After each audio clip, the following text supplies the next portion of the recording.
Evangelho que escreveu João, capítulo de número 5.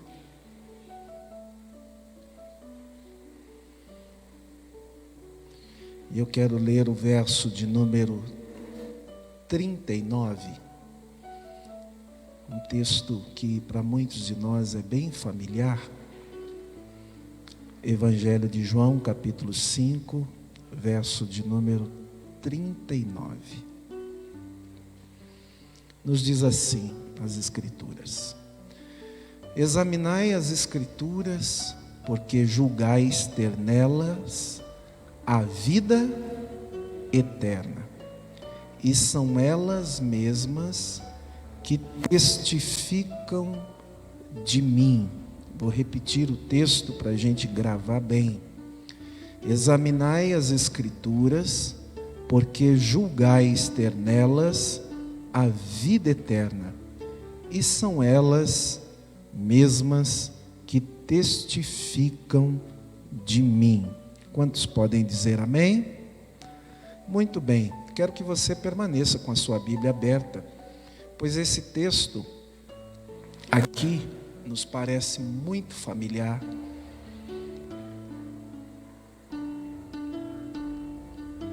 Mas ele tem muita coisa boa para a gente garimpar e aprofundar aqui nesse contexto. O Evangelho de João, por si só, já é um evangelho diferenciado dos demais evangelhos. E os irmãos sabem disso. Os evangelhos sinópticos, eles têm uma linha de raciocínio, uma perspectiva um tanto diferente do Evangelho de João, porque eles abordam a vida e o ministério de Jesus numa perspectiva mais humana, mais terrena.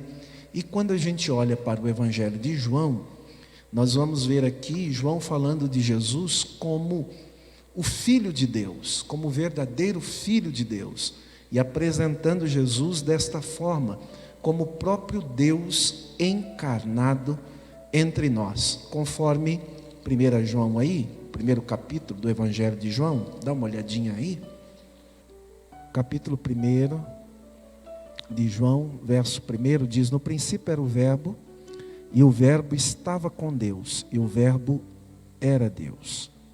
Ele estava no princípio com Deus, e todas as coisas foram feitas por Ele, ou por intermédio dEle, e sem Ele nada do que foi feito se fez. Dá uma olhadinha no verso de número 10. O Verbo estava no mundo, o mundo foi feito por intermédio dEle, mas o mundo não o conheceu. Então nós vamos perceber aqui que ele vem apresentando Jesus como o Filho de Deus, ou como o próprio Deus. O evangelista João declara também a missão do Filho, que era revelar Deus ao mundo. E aí os irmãos podem olhar no texto bíblico, o verso de número 18 do capítulo 1, verso de número 18. Ninguém jamais viu a Deus, o Deus unigênito, que está no seio do Pai, é quem o revelou. Então nós vamos perceber que João, além de apresentar Jesus como Filho de Deus, como o próprio Deus encarnado, ele também vem com a proposta de revelar quem Deus é, através do próprio Senhor Jesus. Mas além disso, ele vem dizer que Jesus também veio com uma missão específica aqui neste mundo. É o que está no capítulo de número 3, verso 17 ao 19, dizendo que Jesus veio ao mundo para salvar e também para dar a vida eterna àqueles que nele creem. Capítulo de número 3 do Evangelho de João, versículo de número 17, ele diz: porquanto Deus enviou o seu Filho ao mundo, não para que julgasse o mundo, mas para que o mundo fosse salvo por ele. E aí ele continua dizendo no texto bíblico, olha aí na sua Bíblia a continuidade desse versículo 18: quem nele crê não é julgado, o que não crê já está julgado, porquanto não crê no nome do unigênito Filho de Deus. 19. O julgamento é este: que a luz veio ao mundo e os homens amaram mais as trevas do que a luz, porque as suas obras eram más. Então, Jesus foi enviado a este mundo, além de revelar a Deus a nós, também com o propósito de salvar e de conceder a vida eterna a cada um de nós. Olha o verso de número 36 do capítulo 3. Por isso, quem crê no Filho tem a vida eterna. O que todavia se mantém rebelde contra o Filho, não verá a vida, mas sobre ele permanece a ira de Deus. Então o texto aqui vem revelando uma série de verdades, e eu quero fazer toda essa introdução aqui para te levar a raciocinar comigo que as Escrituras têm como propósito maior revelar quem Cristo é. Quem é Cristo? Por que Cristo veio? Qual é a sua missão? Qual é o seu propósito? E é nesta linha que as Escrituras vão trabalhar, e aqui o texto de João, no capítulo 5, verso de número 39, que eu li, vai trazer esta verdade para nós. Então, em primeiro lugar, eu coloquei aí que Jesus revelava ser Deus quando ele curava e também quando ele perdoava os pecadores. Evangelho de João, capítulo 5, versículo de número 1 a 18, nos conta um fato notório. Recentemente eu ministrei sobre isso numa das lives, sobre a cura de um paralítico de Betesda, onde ali ficavam muitas pessoas, cegos, coxos, paralíticos, mancos, doentes, toda sorte de enfermidade, ficava em torno do tanque, conhecido como tanque de Betlehem, ou tanque de Betesda, onde tinha 5 alpendres, que era um lugar com cobertura, onde as pessoas ficavam, porque acreditavam que de tempo em tempo um anjo movia as águas, e o primeiro que descesse as águas seria curado. Ainda que eu dei uma explicação histórica sobre isso, que havia-se uma tradição e também uma crença de que esse fato era real. Mas ao analisar à luz da Bíblia, nós vamos perceber que você nunca vai ver na Bíblia anjo curando alguém. E a metodologia de Deus em toda a Bíblia nunca foi utilizar desse expediente que poderia gerar uma crendice. Então, segundo alguns estudiosos, não que a Bíblia relata isso, mas alguns estudiosos, ao trabalhar aqui os textos originais, também vão dizer que este texto do versículo 4 até o final dele, ele está em algumas Bíblias até como colchete.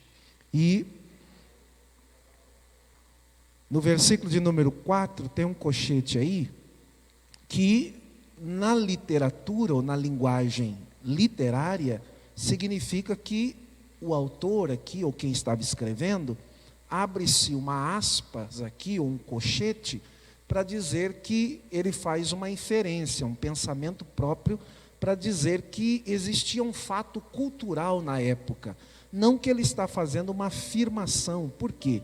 O texto original do verso de número 4, ele não existe na escritura original escrita. Então, o versículo 4 aqui é como se fosse um adendo ao texto, de acordo com a cultura, com aquilo que eles entendiam na época, ou como uma tradição na época. E eu expliquei isso aqui numa live, não vou tomar muito tempo com isso. O que eu quero dizer é que Jesus, diante desse fato notório, ele cura um paralítico que estava ali há 38 anos. E após realizar esta cura de forma sobrenatural, num período denominado como a Páscoa dos judeus, uma festa onde reunia muitos judeus, muitas pessoas importantes, Jesus, ao curar e ainda ser num dia de sábado, faz com que, a partir daquele momento, Jesus comece a sofrer publicamente uma perseguição, uma afronta dos líderes religiosos e também um desejo ávido por parte deles de matar Jesus. Verso de número 18 do capítulo 5 diz: por isso, pois os judeus ainda mais procurava matá-lo, porque não somente violava o sábado, mas também dizia que Deus era seu próprio Pai, fazendo-se igual a Deus. Então veja que a partir deste fato histórico, que Jesus cura um paralítico de nascença, começa aqui então uma perseguição e um desejo por matar a Jesus, pelo fato de que ele não só curou em dia de sábado, mas que ele se apresentava sendo como o próprio Deus, se fazendo igual a Deus. Então, eles não compreendiam quem era Jesus, quem era aquele que estava sendo revelado naquele tempo histórico. E por causa disso, então, nós vamos ver que a missão de Jesus era revelar o próprio Deus e se identificar como uma das pessoas da Trindade, Deus Filho, manifestando aqui a verdadeira revelação, a verdadeira imagem do nosso Deus. Eu coloquei aí no tópico de número 2, que Jesus revela então a sua missão divina ao comparar-se com o Pai. João capítulo de número 5, do versículo 19 ao 30, nós vamos ver que Jesus vai trabalhar aqui, colocando algumas expressões, revelando a sua real missão. E esse comparativo vai identificando e revelando quem Jesus é, em relação aqui à sua própria missão, comparando-se com a própria missão e com o próprio trabalhar de Deus. Observe que aqui há uma profundidade muito grande nesse texto. Antes de nós explicarmos o versículo de número 39, é importante nós termos toda esta compreensão, porque é ele que depois, ao ser interpretado e entendido, à luz desse contexto, porque esse contexto é que vai jogar luz ao texto, para que a gente tenha uma boa compreensão. Pois às vezes a gente ouve assim o versículo de número 39, examinai as escrituras, porque julgais ou achais ter nela a vida eterna, e são elas que testificam de mim, ponto. Parece que é muito simples, muito fácil o que o texto está dizendo, mas o texto ele tem uma importância maior, baseado nesse contexto, que ele nos leva a compreender melhor. Então aqui há uma profundidade nessa explicação de Jesus, principalmente para os seus algozes, para os seus perseguidores, que procuravam matá-lo por não entender a missão de Jesus aqui nessa terra, e principalmente por não entender a missão dele dentre o seu povo. Dr. John MacArthur vai dizer que, à luz dessa passagem bíblica, ele diz que Jesus é igual a Deus em sua pessoa, em suas obras, em seu poder e soberania, e também em seu julgamento. Por isso Jesus tinha poder e autoridade para perdoar pecados, para poder julgar, como o texto sagrado assim irá dizer. Então nós vemos aqui, a partir desse tópico de número 2, dos versículos 19 ao 30 do capítulo 5, pelo menos 8 verdades fundamentais que Jesus revela sobre si. Primeiro, que ele é filho e coigual com o Pai. Capítulo 5, versículo 17 e versículo de número 18. Dá uma olhadinha aí. Mas ele lhes disse: meu Pai trabalha até agora, e eu trabalho também. Por isso, pois, os judeus ainda mais procuravam matá-lo, porque não somente violava o sábado, mas também dizia que Deus era o seu próprio Pai, fazendo-se igual a Deus. Quando Jesus então compara o Pai com ele, dizendo: olha, o Pai trabalha até agora e eu também. Que sentido Jesus está dizendo isso? Porque o sábado, biblicamente falando, é um dos dias depois da criação que Deus usa para descansar, mas nenhum momento, quando usa essa expressão, descansar das suas obras, ou seja, numa pausa na sua criação, não significa dizer que Deus não estava trabalhando no controle e na ação do universo, porque Deus nunca deixou de agir e trabalhar. E é dessa forma que Jesus está dizendo para eles: a despeito de ser um sábado que vocês guardam em proveito do vosso descanso, Jesus está dizendo que esse dia de sábado é um dia igual para Deus e para ele, de trabalho, de ação. Até porque, na perspectiva de Jesus, não seria o sábado, o ser humano que foi feito para o sábado, mas o sábado que foi feito para o ser humano. Então, dentro dessa perspectiva, Jesus é coigual aqui com o Pai. É a primeira colocação importante, primeira verdade fundamental. A segunda: o Filho está sujeito ao Pai, no sentido de que atribuir a honra, a grandeza, a soberania ao Pai.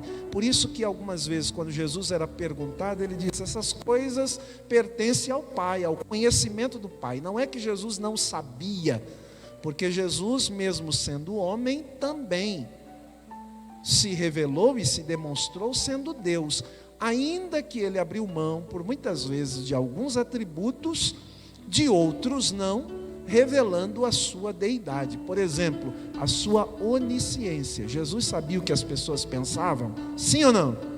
Sim, sabia. Isso é um atributo da onisciência. Ninguém sabe o que o outro, a não ser o próprio Deus. 3. O Filho tem o amor do Pai.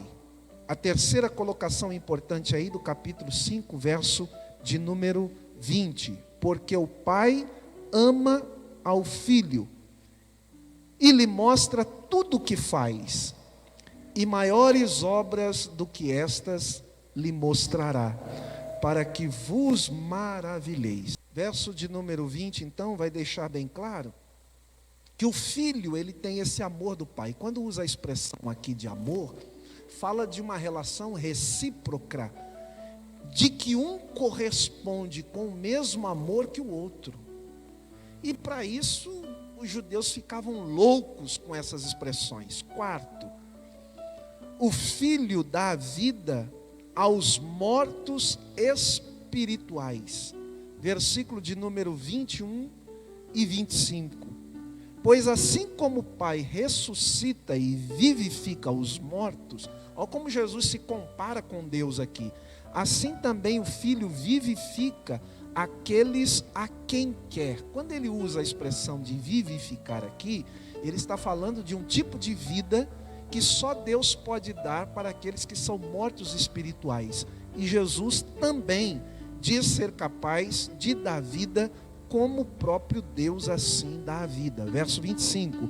Em verdade vos digo que vem a hora, e já chegou, em que os mortos ouvirão a voz do Filho de Deus, e os que ouvirem viverão. Então ele diz que é possível aqueles que estão mortos espiritualmente serem vivificados, assim como o Pai é capaz de dar a vida, Jesus também é capaz de dar a vida ou vivificar os mortos espirituais. 5. O Filho é o juiz constituído pelo Pai. Versículo 22, 23 e 27. O Pai a ninguém julga, mas ao Filho confiou todo julgamento. 23. A fim de que todos honrem o Filho do modo porque honram, ou do modo com que honram o Pai. Quem não honra o Filho, não honra o Pai que o enviou. Quando ele usa a expressão de honrar um ao outro, ele está dizendo a mesma honra que alguém se propõe a honrar a Deus, precisa honrar a mim. E aí, para os judeus, isso era uma afirmação muito séria. Por quê? Para eles, ninguém poderia ser honrado como Deus. Para que Jesus fosse honrado como Deus, Jesus precisaria ser o próprio Deus. E era essa mensagem que ele estava comunicando. E eles não entenderam. E por isso que João registra isso. 6. O Filho tem autoridade para dar a vida eterna. Versículo de número 24. Em verdade vos digo, quem ouve a minha palavra e crê naquele que me enviou, tem a vida eterna. Não entra em juízo, mas passou da morte para a vida. Então Jesus está dizendo que ele é poderoso como Deus para dar a vida eterna àqueles que creem nele. 7. O Filho tem a vida de Deus em si mesmo. Ele tem a vida em si. Versículo de número 26. Porque assim como o Pai tem a vida em si mesmo, o que Jesus está dizendo? Assim como Deus é autoexistente, eu também o sou.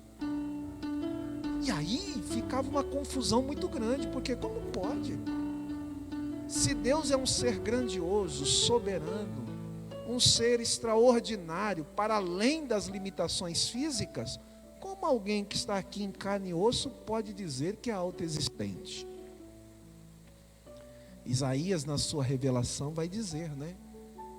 Esta autoexistência do Senhor Jesus. Que quando ele fala que Jesus iria nascer, ele diz que um menino iria nascer. Mas esse menino que nasceria era um filho que seria dado. Um filho se nos deu, um menino nasceu. Ele fala dessa pré-existência. E João, quando abre o capítulo 1 que eu li com vocês, no princípio, que princípio? A expressão original aqui, a expressão rearquê, fala de um princípio eterno, não fala de um momento que surgiu na eternidade, mas fala de alguém que vive e já estava na eternidade, antes mesmo que a eternidade fosse eternidade. É uma coisa assim que dá um nó na cabeça, mas é esta revelação que Jesus vem trazendo aqui. E João fez questão de registrar Jesus como o verbo encarnado, o verbo que se fez carne e habitou entre nós, que no princípio este verbo estava com Deus, mas mais do que estar com Deus, ele é e era o próprio Deus. Que todas as coisas que foram feitas, só foram feitas porque ele mesmo as fez. Então é incrível esta revelação de João, e a profundidade com que ele trabalha para poder mostrar à nação e às pessoas quem verdadeiramente era Jesus. E aqui nas palavras de Jesus, esta era a real intenção dele para ser conhecido pelo seu povo. Então ele tem a vida em si mesmo. Parte 8 aí, 8º. O Filho tem autoridade para ressuscitar os mortos no último dia. E esta é uma função exclusiva de Deus, de ressuscitar os mortos. Aí eu pergunto, Jesus ressuscitou mortos? Sim, também. Então, ele dá demonstrações bem claras de que não só era o Filho de Deus, mas a própria revelação de Deus para a humanidade. Versículo 27 ao 29. E lhe deu autoridade, Deus lhe deu autoridade para julgar, porque é o Filho do homem. Não vos maravilheis disto, porque vem a hora em que todos os que se acham nos túmulos ouvirão a sua voz e sairão. Os que tiverem feito bem para a ressurreição da vida, e os que tiverem praticado mal para a ressurreição do juízo. Então nós temos aqui 8 características, 8 verdades profundas que se nós fôssemos deter em cada uma delas, nós ficaríamos aqui estudando essas características há muito tempo. Mas esse não é o meu objetivo neste estudo. Meu objetivo é explicar o versículo de número 39 e o que Jesus estava querendo dizer com todas essas coisas, usando este pano de fundo. 3 aí, no tópico. Jesus confirma a sua divindade pelos testemunhos, ou seja, o texto continua dando evidência de quem Jesus é. E agora as evidências vêm através dos testemunhos, que são os versículos 30 até o versículo de número 47, que é uma outra seção dentro deste aspecto aqui. E quando nós olhamos para esse texto, depois de mostrar a sua íntima relação com o Pai, Jesus dá mais um passo para confirmar a sua divindade por meio de vários testemunhos. E embora nós temos aqui no texto o testemunho do evangelista João, e depois de João Batista, como aquele que prepara o caminho, o precursor do Senhor Jesus, nós vamos perceber aqui que o testemunho que Jesus procura afirmar que ele tem, não era um testemunho simplesmente humano, mas quem dava testemunho dele era o próprio céu, era o próprio Pai, que confirmava as verdades que agora estavam sendo reveladas. E isso era mais um motivo para que os judeus ficassem irados e quisessem matar a Jesus. Porque agora ele vai dizer que tudo aquilo que ele disse, não só são palavras que ele está usando e que tem testemunhas humanas, oculares, que dão prova disso, mas Jesus vai dizer, olha, mais do que isso, quem dá testemunho de mim é o próprio Deus, que tudo isso que eu estou dizendo é uma verdade. Então a seriedade daquilo que Jesus fala é algo assim tremendo aqui no texto. E no capítulo 5, verso de 30 a 32, ele diz, o primeiro testemunho, usando aqui, Jesus diz, o testemunho de Jesus não é de si próprio. Versículo 30 a 32. Eu nada posso fazer de mim mesmo, na forma porque ouço, julgo. O meu juízo é justo, porque não procuro a minha própria vontade, e sim a daquele que me enviou. E se eu testifico a respeito de mim mesmo, o meu testemunho não é verdadeiro. Outro é que testifica a meu respeito. E sei que é verdadeiro o testemunho que ele dá de mim. De quem Jesus está dizendo? Do próprio Deus. Ele está dizendo, na verdade, não sou eu que estou dizendo tudo isso que eu sou, mas o próprio Deus é que diz isso. Mas é difícil para algumas pessoas entenderem, porque esse trocadilho que Jesus faz, ao mesmo tempo que ele afirma ser Deus, depois ele diz que é Deus que testemunha ou testifica dele. Ou seja, ele diz que não é ele mesmo propriamente que está dizendo, mas o próprio Deus que está dizendo dele. Veja como ele atribui sempre a honra, o poder, a proeminência a Deus. Mas, de fato, Jesus está se revelando como o próprio Deus. E é isso que é difícil para a maioria das pessoas entenderem. Por quê? Porque, como pode?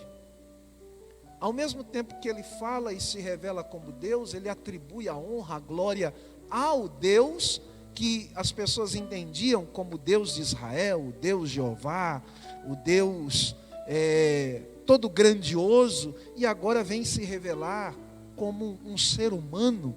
Isso era muito difícil dentro da mentalidade da época compreender. Eu acredito também que se nós vivêssemos na época, nós também não aceitaríamos com facilidade como aceitamos hoje, tendo o conhecimento que nós temos hoje, da história. Mas na época, pense comigo, era muito difícil aceitar isso. Você é instruído, doutrinado historicamente por muitos anos a servir a um único Deus, a nunca devotar culto a outro, a reconhecer a outro.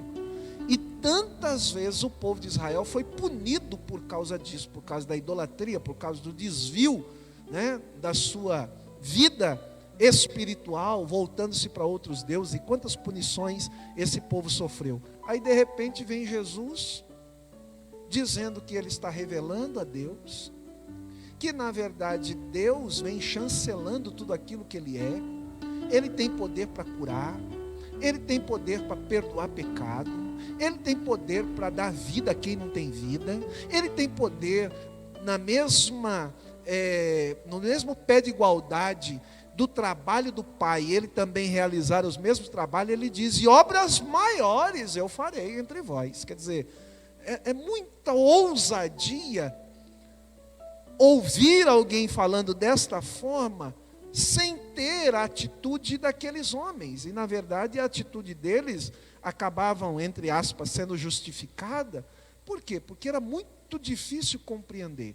Ainda que a missão de Jesus era esta revelação, e revelar para aqueles que estavam com o coração aberto para receber a verdadeira revelação de Deus. E outra, se eles eram conhecedores da história, daquilo que Deus já tinha falado, eles deveriam perceber esta revelação de Deus. Quando nós estudamos a Bíblia e lemos a Bíblia, e de repente acontece alguma coisa, por vezes a gente não deduz assim, não, isso é de Deus.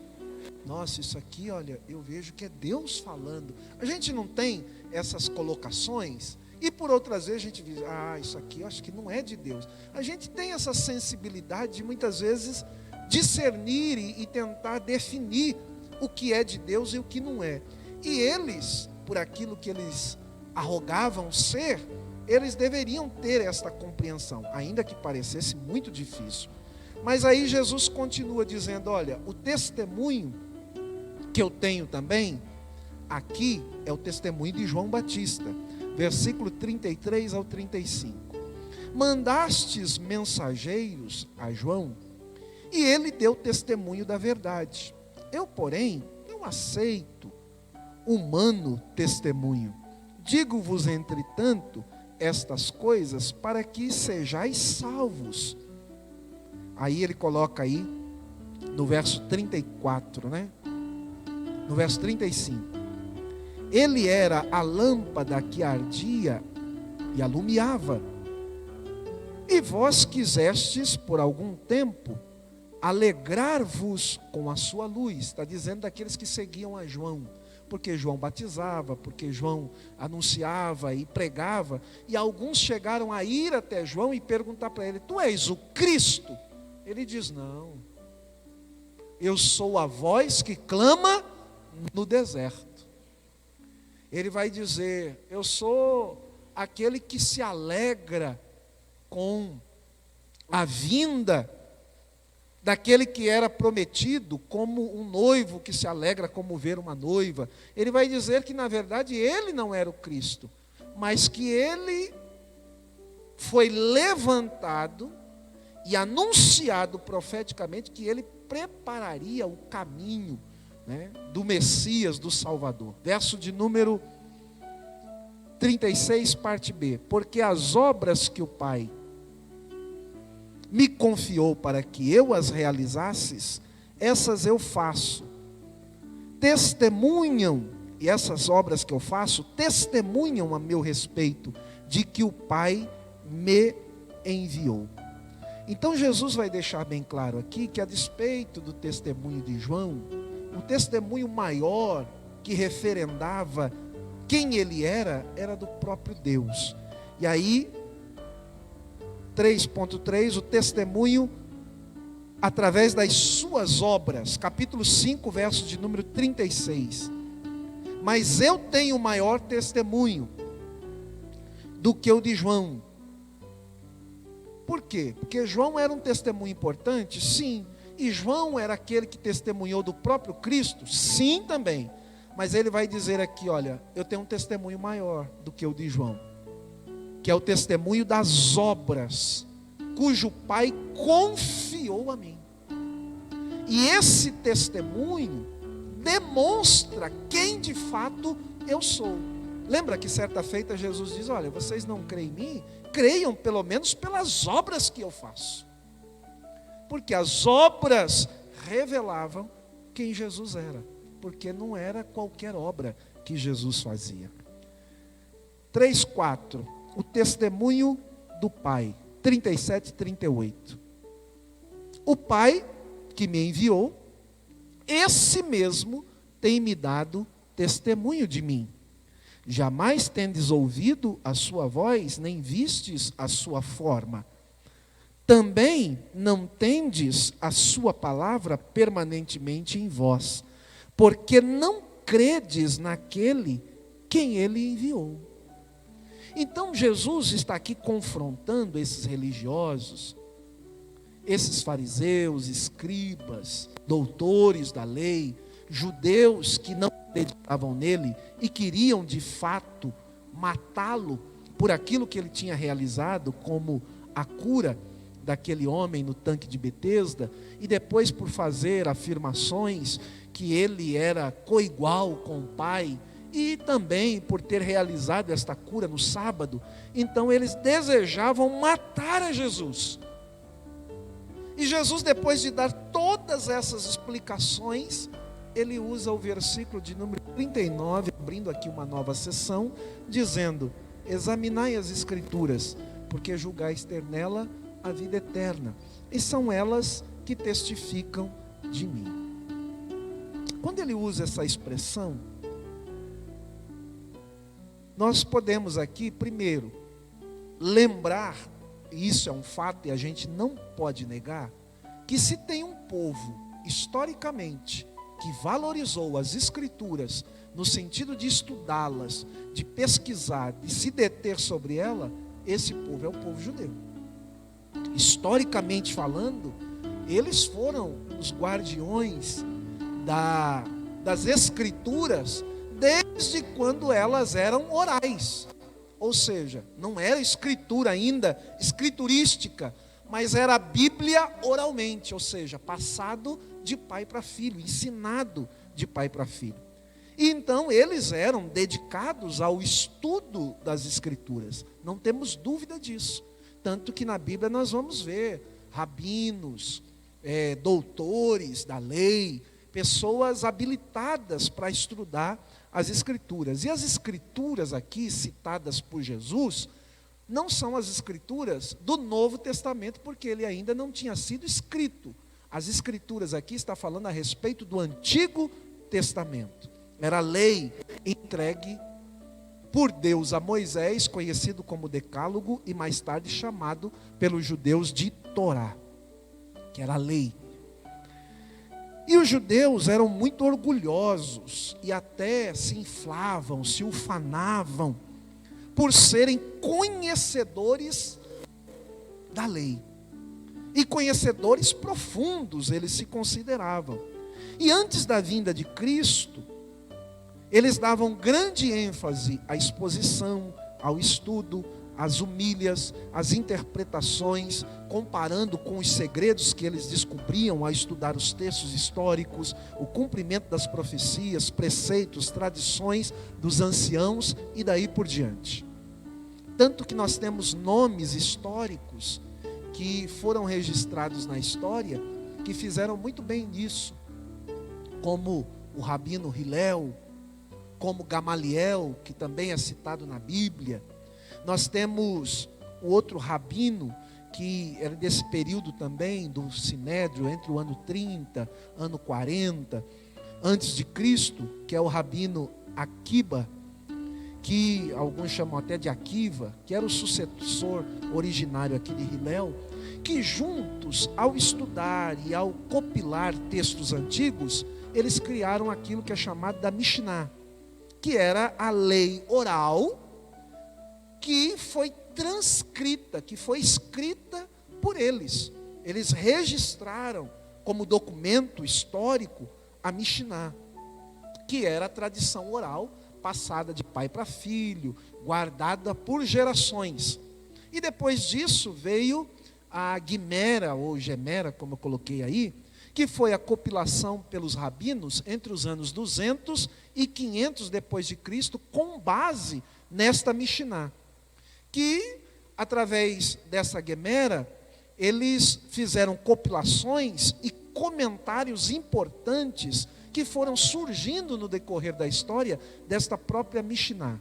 E juntas, então, a Gemara e a Mishnah se tornou, então, aquilo que é conhecido historicamente como Talmud, que é a composição desses dois escritos comentados e um conjunto de leis arranjados em categorias. Ou seja, nós temos leis que falam sobre as leis agrícolas, temos as leis que falam sobre as leis dos sábados, das festas, das cerimônias, as leis domésticas, as leis do sacrifício, as leis da impureza, leis civis, leis criminais, e uma série de comentários e regras estabelecidos por eles para que os judeus pudessem então praticar e viver desta forma, tudo com base na lei maior, que era a Torá ou o Decálogo, a lei que Deus entregou a Moisés.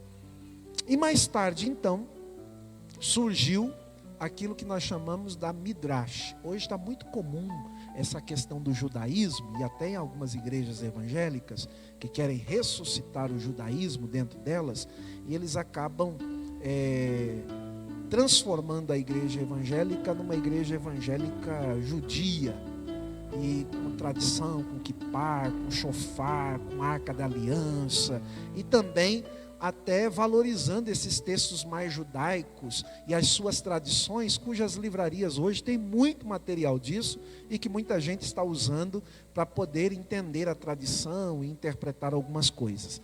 Eram tratados escriturísticos, divididos entre tratados expositivos, também tratados homiléticos, cujo significado maior e o propósito maior ao ter a Midrash era a intenção de examinar, perscrutar, fazer com que analisasse mais detalhadamente, mais profundamente aquilo que eles estavam então registrando e entendendo dentro do contexto histórico. Por isso vem a expressão examinar.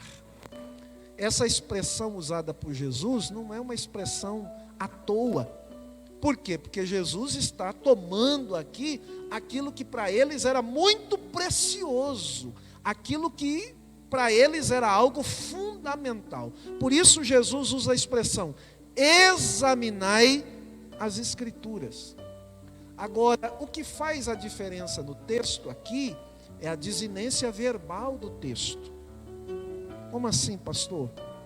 O verbo aqui, examinar as Escrituras, ele poderia ser visto de duas formas. Primeiro, um verbo no imperativo, como se dissesse, vão e examinem as Escrituras, porque achais ter nela a vida eterna e elas testificam de mim. Essa seria uma forma verbal. Mas existe aqui uma segunda forma verbal, que é a forma verbal indicativa. Como seria isso, pastor? Como se Jesus dissesse assim, olha, vocês costumam examinar as Escrituras porque vocês acreditam que através delas vocês têm a vida eterna, certo? Eles iriam responder, sim, certo. Aí Jesus diz, mas são elas que testificam de mim. Então, ao olhar as duas desinências, imperativa e indicativa, o texto deixa aqui mais claramente falando, mais perceptivamente falando, que a forma aqui não é a forma imperativa. Vão e examinem as Escrituras, porque nela vocês descobrirão, ou acharão, ou entenderão a questão da vida eterna e saberão que ela testificam de mim. Não. A forma aqui que Jesus está usando é a forma indicativa, dizendo, olha, vocês já examinam a Escritura. Vocês arrogam e vocês dizem que são peritos na Escritura. É o que Jesus está dizendo. Todavia, vocês dizem ser perito e examinam porque vocês acreditam ter nela a vida eterna.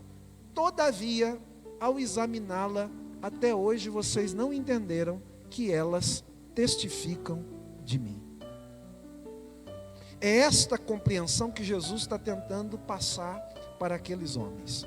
E esta é a forma mais correta, porque Jesus está levantando aqui, dizendo a eles: olha, vocês são muito zelosos pelas Escrituras. Vocês são muito estudiosos das Escrituras. E vocês até se gabam, dizendo que vocês são doutores nela, que vocês a examinam profundamente. E Jesus, ironicamente, está dizendo: e até hoje vocês não perceberam que elas testificam de mim? Porque se vocês examinassem de verdade, vocês veriam que as Escrituras falam de mim. Porque desde o Antigo Testamento até o Novo Testamento, toda a Escritura está centralizada em Cristo. E nós precisamos ver Cristo em toda a Escritura. E olha o que Jesus diz: examinai as Escrituras, porque julgais ter nela a vida eterna, e são elas que testificam de mim. Contudo, não quereis vir a mim para terdes vida. Ora, se as Escrituras que eles examinavam falavam de Jesus, apontavam para Jesus, se eles conhecessem de verdade, a primeira coisa que eles iriam fazer era receber a Jesus, era vir a Jesus para poder ter vida, porque Jesus vai dizer que eles ainda estavam mortos. É possível alguém examinar as Escrituras, é possível alguém ler as Escrituras e continuar morto, se não compreender o espírito que está por trás da letra. Lembra a expressão que eu também já expliquei aqui? A letra mata, mas o espírito vivifica. Não é a letra que você vai estudar porque você vai fazer faculdade, ou porque você vai estudar muito a Bíblia. Lá está falando da letra da lei, que o propósito da lei não era da vida, mas a lei era apontar que o indivíduo era pecador, e automaticamente, ao apontar que ele era pecador, a lei dizia: olha, todo pecador precisa morrer. O que diz a Bíblia em Romanos 6:23? O salário do pecado é a morte. A lei dizia isso. Você é pecador? Sim, sou. Então você está condenado à morte. Mas aí vem Jesus e diz: olha, o salário do pecado é a morte. Quando Paulo escreve: mas o dom gratuito de Deus é a vida eterna em Cristo Jesus, o nosso Senhor. Ou seja, a lei, ela mata, mas o Espírito que está por trás dela, que fez com que a lei chegasse até aqui, aquilo que a lei apontava, iria trazer vida. E quando então Jesus usa essa expressão, ele está dizendo que eles deveriam ter atentado ao examinar as Escrituras, que essas Escrituras testificam de Jesus, em tudo aquilo que Jesus estava aqui explicando e dizendo a eles. Que a chave hermenêutica para compreender toda a Escritura é o próprio Cristo. Ou seja, quando eu e você lemos a Bíblia, quando eu e você estudamos a Bíblia, nós sempre temos que ter como foco a pessoa de Jesus. Porque tudo aquilo que a Bíblia narra, de Gênesis a Apocalipse, ela tem uma finalidade, ela tem uma personalidade principal. E essa personalidade principal é Jesus Cristo. Verso 40 ele diz: contudo, não quereis vir a mim para terdes vida. Eles continuavam mortos. Olha aí o versículo de número 45 a 47, e a gente encerra aqui. Não penseis que eu vos acusarei perante o Pai. Quem vos acusa é Moisés, em quem tendes firmado a vossa confiança. Porque eles diziam: não, nós guardamos a lei porque Moisés nos deu a lei. Então Moisés tinha razão, você não tem razão. Aí Jesus vai dizer para eles: então não sou eu que vou acusar vocês, mas o próprio Moisés. Por quê? Porque se de fato vocês crescem em Moisés, também creriam em mim. Por quê? Porquanto escreveu Moisés a meu respeito.